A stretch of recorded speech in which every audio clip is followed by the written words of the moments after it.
이 세상의 삶을 사는 동안 고난이 없다면 얼마나 좋을까요? 그러나 고난이 없는 인생은 없습니다. 정도의 차이가 있을 뿐 모든 사람은 고난을 겪습니다. 올 한 해 우리의 삶을 돌아보십시오. 질병, 사건과 사고, 실패, 좌절, 이별, 상처, 고통, 외로움, 아마도 언급하기조차 힘들 정도로 다양한 종류의 고난이 있었을 것입니다. 그런데 여러분, 이런 고난 가운데서 하나님을 믿는 것이 과연 무슨 의미일까요? 이 질문은 하나님을 신앙하는 우리에게 대단히 중요합니다. 여러분이 고난 가운데에서도 하나님을 믿는 이유가 무엇입니까? 오늘 성경 말씀을 통해 우리는 이 문제에 대해 함께 생각해 봤으면 합니다. 오늘 본문에 이름이 등장하는 등장인물은 나오미와 룻 그리고 보아스입니다. 나오미가 어떤 사람입니까? 나오미는 큰 흉년을 만나 모압 땅으로 이민을 갑니다. 그리고 그곳에서 남편과 두 아들이 죽습니다. 그래서 그녀의 삶은 바닥으로 떨어집니다. 이렇게 보면 나오미는 남편을 잃은 이별의 아픔, 자식을 먼저 보낸 어머니의 고통, 이민 생활에서의 실패와 경제적인 어려움, 그리고 혼자 남은 외로움, 총체적인 고난을 안고 사는 사람입니다. 그러면 룻은 어떠한가? 그녀 역시 젊은 나이에 남편이 죽고 한 가정을 책임지기 위해 보리 이삭을 주며 살았습니다. 힘들게 살았습니다. 어디 이뿐일까요? 상상해 보십시오. 선민사상에 찌든 이스라엘 땅에서 외국인으로 살아갑니다. 얼마나 많은 소외와 차별을 겪었을까요? 룻 역시 아픔과 고난을 품고 살았던 인물입니다. 그러면 보아스는요? 성경은 그를 베들레헴의 유력자로 소개합니다. 이 말만 보면 그는 유복한 사람입니다. 그러나 성경에는 보아스의 가족이 나오지 않습니다. 왜 그렇죠? 보아스는 젊은 룻을 처음 보았을 때 내 딸아 이렇게 부릅니다. 이러보아 보아스는 이미 나이가 많은 분이었습니다. 고대 사회의 상황을 감안할 때 그렇게 부유한 분이 연세가 드시도록 결혼을 안 했을 리는 없습니다. 그런데 룻기 4장의 족보를 보면 룻이 낳은 오벳이 보아스의 정통성을 잇는 아들입니다. 무슨 말입니까? 다른 아들의 이름이 없습니다. 그래서 어떤 신학자들은 보아스가 아내와 자식을 먼저 떠나보낸 불운한 사람이었을 것이라고 추측합니다. 성경 사사기를 보면 사사시대에 전쟁이 많았습니다. 내란도 있었습니다.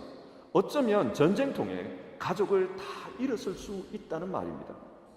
이렇게 보면 보아스 역시 고난을 아는 사람입니다. 자, 보십시오. 룻기의 등장인물은 고난이라는 이 한 단어에서 공통점이 발견됩니다. 그런데 오늘 본문을 보면 그렇게 고난 속에서 살았던 사람들의 이야기가 마침내 하나님을 찬송하는 것으로 끝납니다. 14절입니다. 여인들이 나오미에게 이르되 찬송할지로다. 여호와께서 오늘 네게 기업 물을 자가 없게 하지 아니하셨도다. 이 아이의 이름이 이스라엘 중에 유명하게 되기를 원하노라. 여러분, 고난 속에서 어떻게 하나님을 찬송할 수 있습니까? 왜 하나님을 찬송합니까? 그 첫 번째 이유는 하나님께서 인생의 반전을 만들어 주셨기 때문입니다. 먼저 나오미의 인생을 보십시다. 나오미의 이야기는 죽음으로 시작합니다. 1장 3절 남편 엘리멜렉이 죽었고, 1장 5절 말론과 기럨 두 사람이 다 죽고, 그래서 하나님을 원망합니다. 1장 20절 전능자가 심히 나를 괴롭게 하셨습니다. 또 21절 하나님께서 나를 징벌하셨고 전능자가 나를 괴롭게 하셨거늘. 하나님 때문에 자기 인생을 원망하며 하나님을 원망하며 그렇게 살아갑니다. 이처럼 나오미의 인생은 어두운 색깔로 시작합니다. 그러나 이야기의 끝부분인 4장에 오면 어떻게 바뀝니까? 새로운 생명이 태어납니다. 사람들이 나오미와 함께 기쁨을 나눕니다. 축하를 해줍니다. 분위기가 완전히 바뀌었습니다. 그런데 누가 그렇게 바꾸어 주었는가? 4장 14절을 보시면 여호와께서, 보십시오. 나오미의 인생은 죽음으로 시작해서 생명으로 끝이 납니다. 원망으로 시작해서 찬송으로 끝이 납니다. 하나님께서 그녀의 인생에 반전을 만들어 주셨습니다. 그래서 찬송합니다. 그러면 룻은 어떻습니까? 룻기 초반부에는 모압 여인 룻이라는 문구가 자주 반복되고 있습니다. 신명기 23장 3절에서 모압 사람은 영원히 하나님의 총회에 들어오지 못한다라는 말씀이 나옵니다. 이것은 영적인 저주입니다. 룻 역시 이 저주 아래 살고 있었습니다. 그런데 그런 룻이 어떻게 바뀌었는가? 오늘 본문에서 룻은 다윗의 정조 할머니로 등장합니다. 이것이 전부가 아닙니다. 마태복음에 예수님 족보에도 룻의 이름이 등장하는데 메시아의 조상이 된 것입니다. 하나님께서 그녀를 존귀하게 만들어 주셨습니다. 보십시오. 그녀의 시작은 저주받은 모압 여인 룻이었지만 마지막은 메시아의 조상으로 끝이 납니다. 하나님께서 그렇게 바꾸어 주셨습니다. 보아스 역시 마찬가지입니다. 그도 메시아의 조상으로 기억되고 있습니다. 엔데굿, 알레굿. 하나님은 이렇게 이들의 인생을 바꾸어 놓았습니다. 이것이 고난 속에서도 하나님을 찬송하는 첫 번째 이유입니다. 반전의 은혜를 베풀어 주셨습니다. 그러면 여러분, 이들은 어떻게 이런 반전의 은혜를 경험할 수 있었습니까? 우리는 한 단어에 주목해야 합니다. 히브리어 슈브라는 단어입니다. 이 슈브는 돌아가다라는 뜻입니다. 원래 살던 장소로 돌아가는 것이 슈브입니다. 그리고 이 단어는 언유적으로 회개하다, 그런 의미로도 사용됩니다. 룻기 1장 6절을 보면 모압에서 실패한 나오미가 다시 베들레헴으로 돌아오려 합니다. 이때 슈브라는 단어가 등장합니다. 베들레헴이라는 지명은 원래 떡집이라는 뜻입니다. 양식이 풍부한 곳이라는 말이죠. 은유적으로 보면 하나님의 양식이 충만한 곳, 하나님의 은혜가 가득한 곳, 하나님의 공동체를 가리킵니다. 그곳에서는 영적인 배고픔이 없어야 합니다. 그런데 그 떡집에 떡이 없습니다. 영적인 기근입니다. 그래서 나오미가 떠났습니다.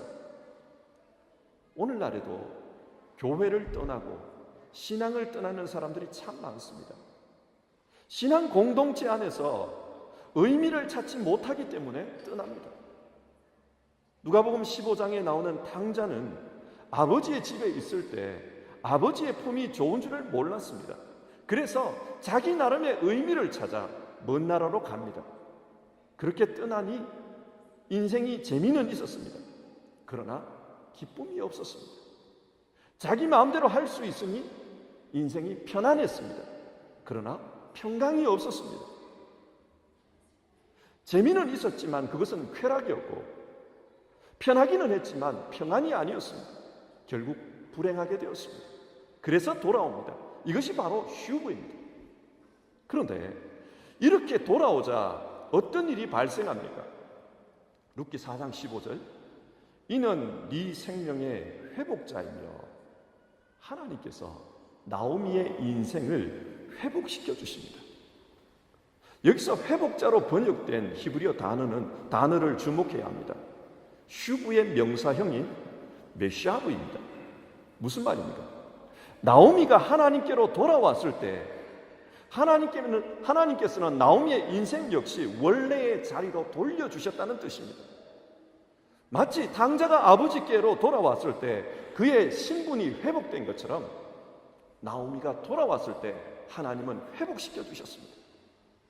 여기서 나오미가 진짜 하나님께로 돌아왔다는 것을 우리는 어떻게 알 수 있습니까?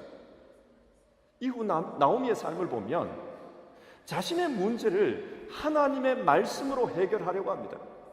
자신의 문제를 해결할 수 있는 여러 가지 방안들이 있었을 것입니다. 그러나 나오미는 하나님의 말씀에 의지합니다. 그래서 기업 물을 자 그 계명에 매달립니다. 하나님 말씀에 자신의 모든 것을 맡깁니다. 성경이 무엇을 말합니까? 인생의 반전은 하나님께로 돌아갈 때 가능합니다. 그런데 여기서 한 걸음 더 나아가서 질문해 봅시다. 나오미는 왜 하나님께로 돌아가려고 했을까요? 고난 때문입니다. 만약 모압에서 고난이 없었다면 돌아오려고 하지 않았을 것입니다. 로마서 8장 28절의 말씀입니다. 우리가 알거니와 하나님을 사랑하는 자 곧 그 뜻대로 부르심을 입은 자들에게는 모든 것이 합력하여 선을 이루느니라. 우리는 주변에 고난당한 사람들이 있을 때 이 말씀으로 위로하는 경우가 많습니다. 지금은 어렵더라도 이 어려움이 나중에는 오히려 당신에게 선이 될 것입니다. 그렇게 위로합니다. 그런데 여러분, 하나님께서 고난을 통해서 궁극적으로 목표하는 선이 무엇입니까? 합력하여 선을 이룬다. 그 선이 무엇입니까? 그 다음 구절에 답이 나옵니다. 로마서 8장 29절. 하나님이 미리 아신 자들을 또한 그 아들의 형상을 본받게 하기 위하여 미리 정하셨으니, 하나님의 아들을 본받게 하는 것, 그것이 목적입니다. 자, 여기서 하나님이 생각하는 선과 우리가 생각하는 선이 다르다는 것을 알 수 있습니다. 사람들이 생각하는 선은 더 이상 고난을 겪지 않는 것입니다. 경제적인 문제가 있는 사람에게는 경제적인 부유함이 주어지는 것, 질병이 있는 사람들은 질병이 낫는 것, 그것이 하나님의 선이라고 생각합니다. 그러나 하나님이 생각하는 선은 다릅니다. 하나님의 아들을 닮게 하는 것. 자, 생각해 보십시오.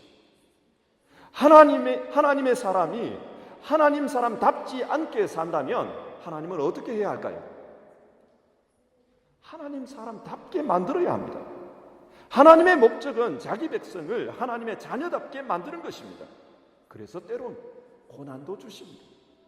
따라서 하나님이 합력하여 선을 이룬다는 말씀은 우리가 하나님의 사람답게 살도록, 답게 되도록 때로는 고난도 사용하신다는 말씀입니다. 문제가 없는 것이 아니라 하나님 사람답게 하기 위해서 고난도 사용하시는 것, 그것이 하나님의 선입니다. 하나님은 나오미의 이민 생활에 고난을 주셨습니다. 그래서 나오미는 돌아옵니다. 만약 고난이 없었다면 돌아오지 않았을 것입니다. 그런데 돌아오니 그녀의 인생에 반전이 일어납니다. 하나님 사람으로 살게 하셨습니다. 이것이 성경이 말씀하는 하나님의 선입니다. 이처럼 고난은 하나님께로 돌아가는 통로입니다. 그래서 시편 119편은 이렇게 말씀합니다. 고난 당한 것이 내게 유익이라. 이로 말미암아 내가 주의 율례를 배우게 되었나이다. 고난 당했기 때문에 내가 하나님 말씀으로 돌아갔다는 뜻입니다. 그래서 67절. 고난 당하기 전에는 내가 그릇 행하였더니 이제는 주의 말씀을 지키나이다. 이제는 하나님의 말씀을 지키며 하나님 사람답게 살아갑니다. 그렇게 고백합니다. 이처럼 고난은 하나님의 사람을 하나님 사람답게 만드는 통로입니다. 자, 여기서 처음 질문으로 한번 돌아가 봅시다.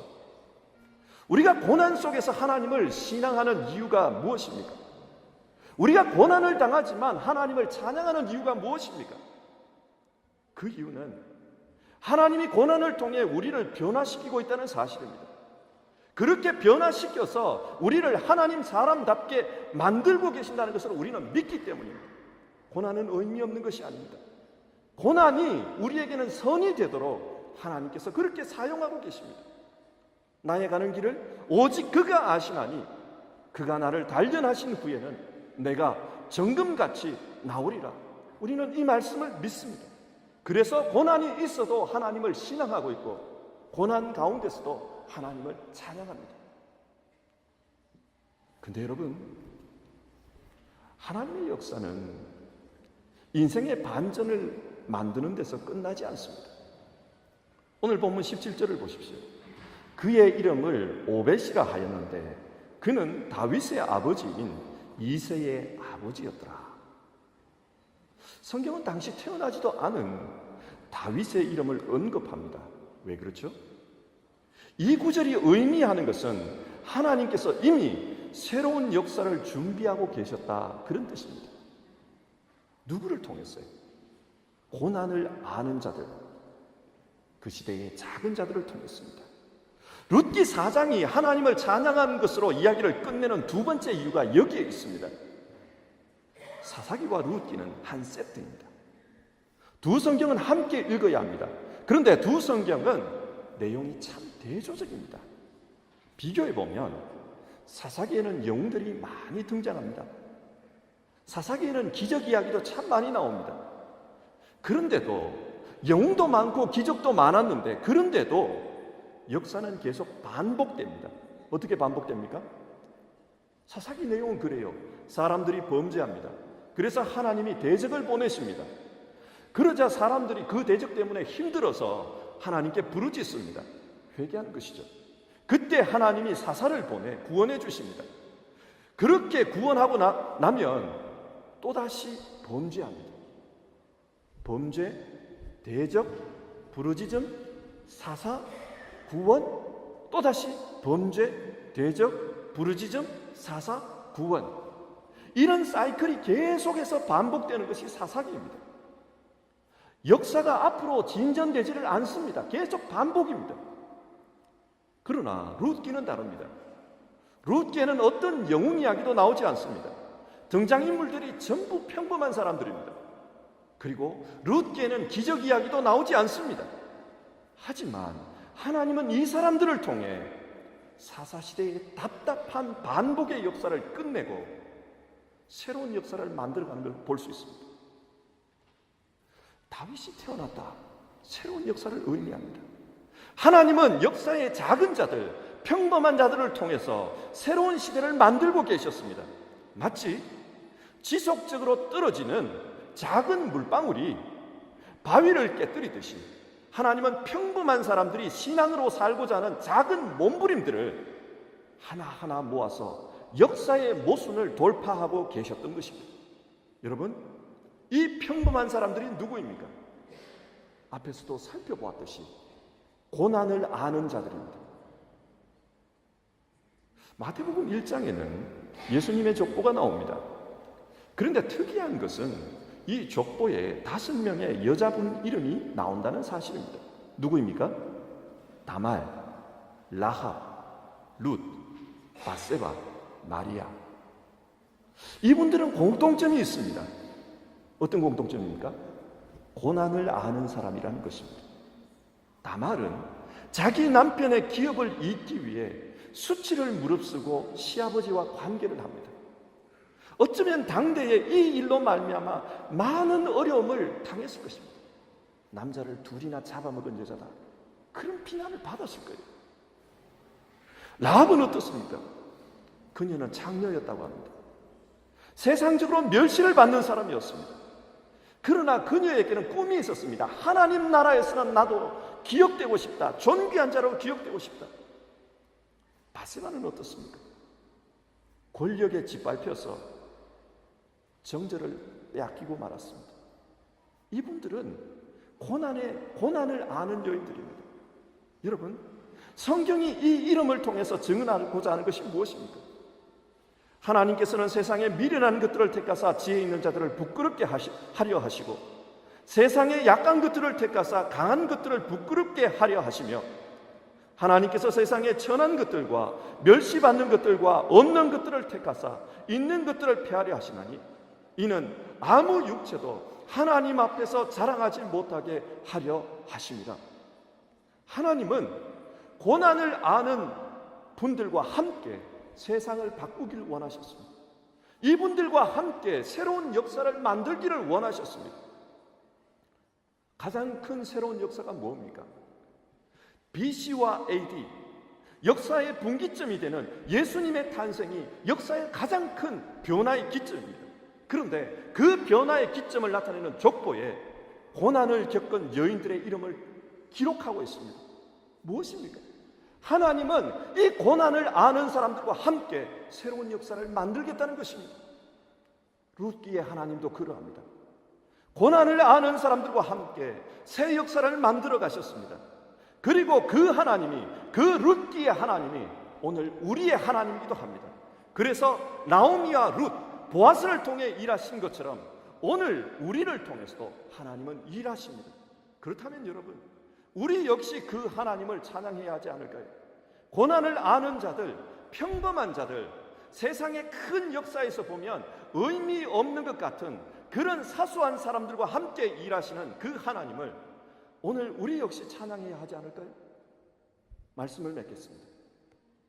올 한 해를 돌아보면 아픈 분들이 참 많았습니다. 올 한 해를 돌아보면 사건 사고가 많았습니다. 가정적인 어려움을 겪은 분들, 경제적인 어려움을 겪은 분들, 다양한 어려움을 겪은 분들이 우리 가운데 있습니다.